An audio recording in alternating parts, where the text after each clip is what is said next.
What's going on, guys? Tom Davis here, America's Canine Educator. Thank you so much for joining me. I am here at the Upstate Canine Academy, and today we are working on a dog that is absolutely crazy on the leash. Zero boundaries, zero engagement, doesn't care about the owner on the leash at all. So we're pulling, we're barking, we're reactive, we're jumping on guests, we're scratching people up. It's a mess. So today's episode, I'm gonna give this dog the structure that he needs, and more importantly, the skills and the advice that the dog owners need to be successful with their dog. If you haven't yet, do me a solid favor, guys, like this video. The No Bad Dog Army is so strong, and I'm so happy to be a part of it. Let's get into the video. I mean, besides all this, is there anything else in particular that you want to try to work on, or is this? This is a large majority of it. He just gets so excited for everything. I mean, people come over and it's like, even if you ignore him, you know, like he jumps, you can ignore him till it doesn't even matter. And he's just like, he'll still consistently jump and jump and jump. And he's so confident. How old is he? He's 3. Okay. Going up, he'll be 4, so 3. Okay, still pretty young. Yeah. Lots of energy. Lots of energy. Okay. So, like when we're walking or anything, he does this, like pass a dog, and it's, you know, it's out of control, and there's no like getting him, you know. We got him at like 4 months. We took him to puppy classes when he was probably like 7 months, so it was a little later than I guess normal, and he was always the dog, the bad example in class, like the shame example, I guess. Yeah. He is just always so much. His mind is going a million miles a minute. He doesn't know what to do. He doesn't know anything. He's just like bang, bang, bang, bang, bang, bang, bang, bang, bang, constantly like just switching gears. So that creates a lot of anxious behavior, creates a lot of stress. At the end of the day, that's what it creates. Like he looks like, yeah, he's friendly and he's happy, but mentally he's going haywire. Yeah. You can see it. I want to make his mental state of mind better, and the training is going to be secondary to me. So getting him into a calmer state of mind is more important to me in the beginning than leash training and things like that. But they go hand in hand. They're very, very, you know, they work together really nicely. I want to switch to a prong. Realistically, like I could put a slip on him and do fairly well, but I know at the end of the day, you have him times 2. So you guys going out using slip collars and slip leashes to go out to work them, and this is a pretty controlled environment.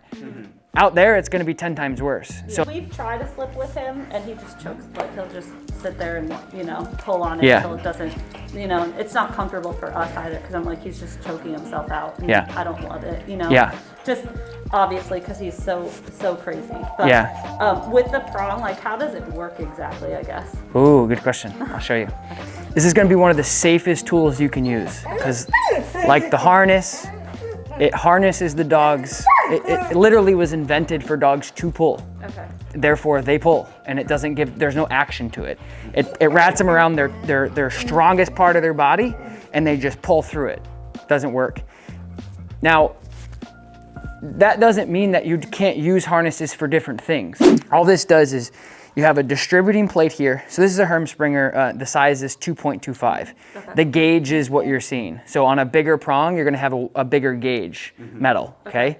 So this is a 2.25. So the gauge of the prong is actually smaller compared to a 3.0. 3.0 is gonna be a little thicker gauge. Okay. Not only, because all this is it's a collar that distributes pressure. The only reason why people don't like it is 2 things. A, because they don't know what it is and it looks like a medieval torture chamber. I get it, right? And B, it's because there's some people who believe in completely never correcting a dog. So there's people who just never want to correct a dog or give them punishment. Those people hate prongs because it actually controls the dog more than anything through consequence and punishment. So this is a small slip collar for a very small dog, obviously, but it doesn't matter.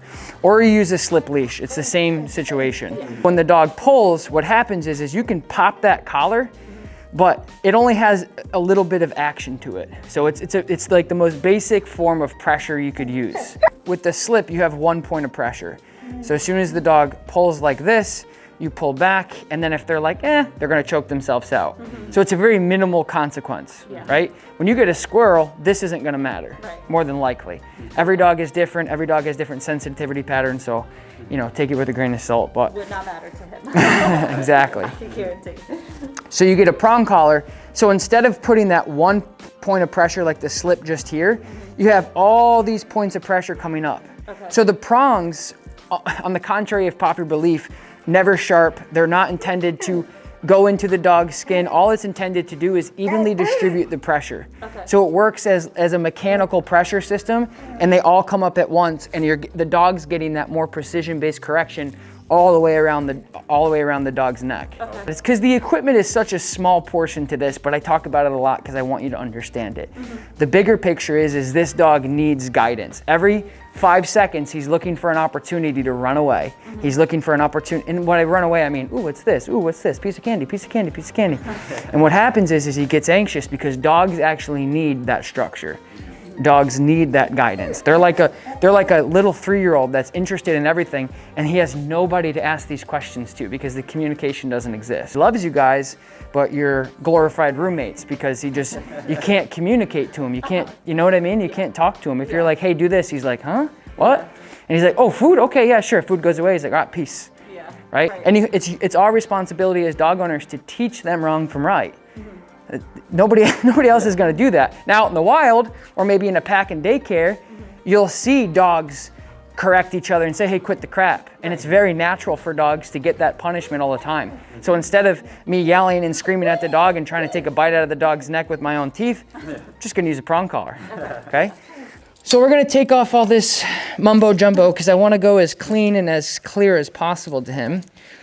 This is a lot of straps there. Here you go. Yeah. All right. And then this, just so you guys know, this is a safety clip. So whenever I'm working with the dog on any type of prong collar, it doesn't matter if it's a 2.25 or not, this goes on my leash, okay? And the other end goes right here on the actual flat collar. Okay. So if this ever popped off, you still have them. Very important. It's an $8 investment that is mandatory in our prong collar sales. He has no direction. I want to give this dog some sort of engagement, like, oh, we're talking, we're having a conversation. Because right now he's like, you, up, down, food, where? What are we doing? How are we doing it? And I want him to be like looking at me, paying attention to me, listening to me, engaged with me. Walker, heel. Good. Heel. Good. Heel. Heel. Good. Heel. Good. Heel. Good man. Heel. Good. Good. Heel. Good. Heel. Good. See that engagement? Lovely. Good. So see this little, oh, I'm gonna go. And then the prong collar comes up with, settle down, man. Like, what are you doing? So it's pressure. And in this case, it's leash pressure. And then it's the prong collar pressure. So it's all, and then it's verbal pressure. My body language. I'm like, hey man, pay attention to me. So you're already seeing him respond, like, right? It's like his focus is more, you could see it like just in his face, like where his head is looking, where he's looking. And yes, and in the preliminary, exactly. And in the preliminary stages, this is really big. First of all, when you're putting pressure on a dog that's never had pressure, it's stressful. When you're correcting a dog that's never been corrected, it's stressful. When you're working with somebody new that you've never worked with, it's stressful. When you're working in a new environment that you've never worked with, it's stressful. This first process is very interesting to me because, again, part of the process and maybe some of the political sides of dog training, people are maybe looking at a dog like this during the first prong collar session. They're like, look, his tongue's coming out, he's flickering, he's nervous. Well, hell yeah, he's nervous. He's never been told no. He's never been corrected. He's never been disciplined. He's never had any type of pressure before, and he's working with somebody new. So over the course of the next couple hours, in our sessions, you're going to see a big improvement with how he handles himself.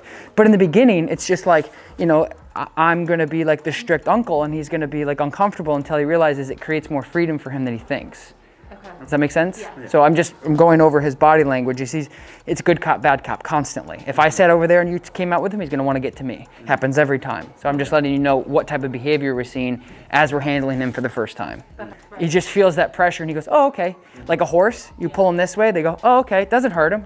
He's not being hurt at all. Like this doesn't, and I can't stress that enough. No, he's very sensitive to everything. Good. So the fact that he's not crying is like, it's, he's the type of dog that's like, even if he gets his paw into the wrong spot or on something loose and he just freaks out, he'll cry, even though there's no pain at all. Right.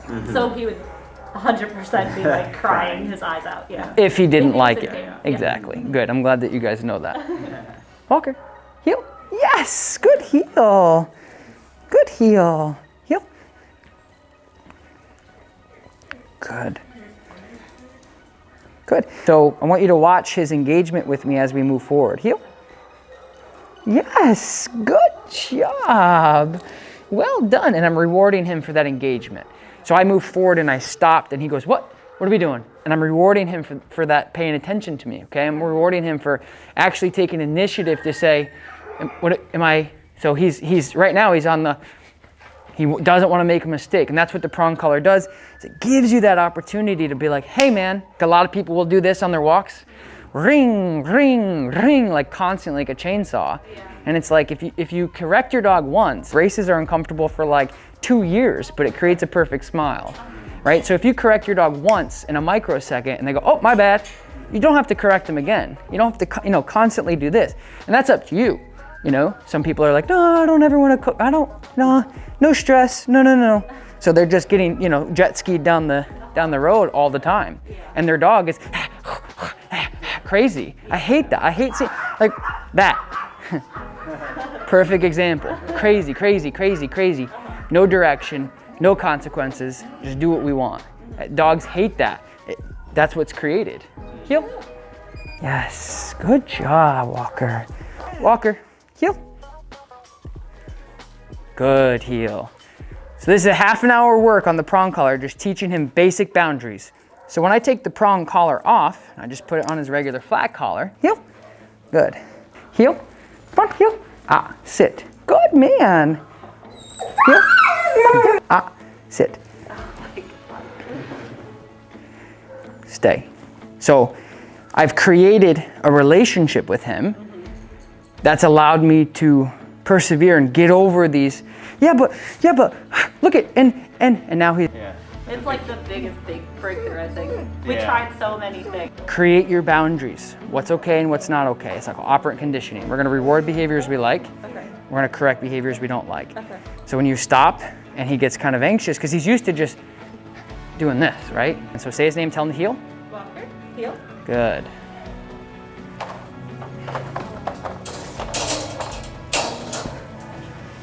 So good heel. So you can tell him good heel. Oh, good heel. There you go.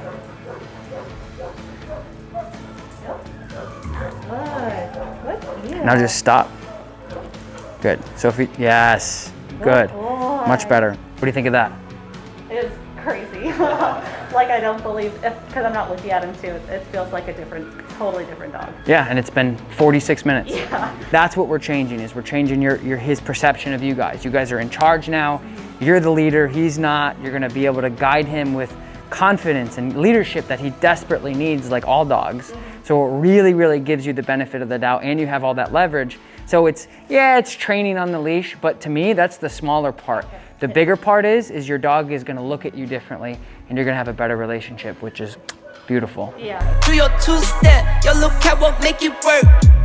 Make it work, Jill dance, make it work, strike a pose. Make it work, Jill dance, make it work, strike a pose. I pull up, hop out, then I swerve. Do my two-step, my little catwalk, make it work.